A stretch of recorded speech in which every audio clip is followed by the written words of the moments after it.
बाघवा के कई के सवारी चले ठुमकी चाल हो। बाघवा के कई के सवारी चले ठुमकी चाल हो।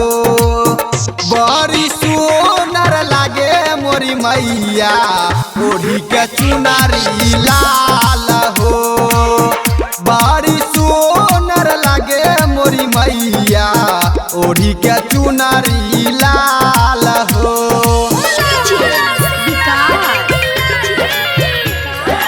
Mix by Balbhadra Singh.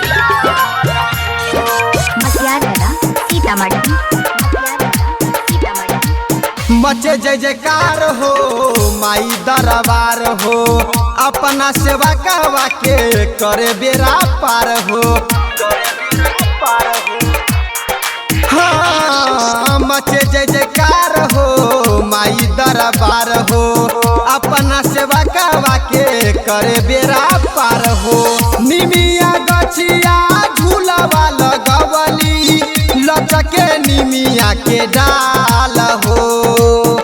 बड़ी सुनर लागे मोरी मैया ओढ़ी के चुनरी लाल हो।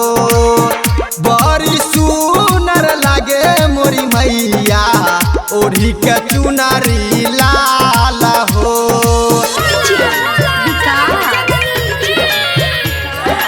Presented by PM Recording Studio, Alamnagar, Madhepura.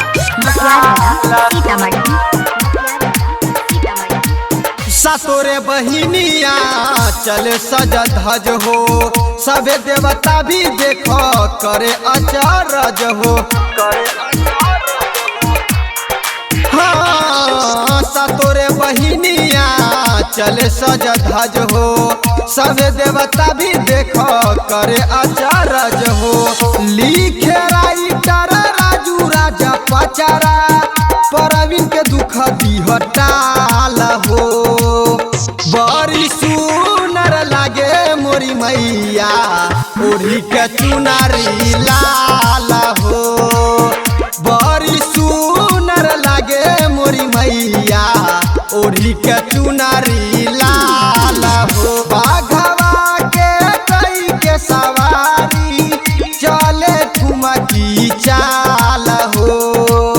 बड़ी सुनर लागे मोरी मैया ओढ़ी के चुनरी लाल हो। बड़ी सुनर लागे मोरी मैया ओढ़ी के चुनरी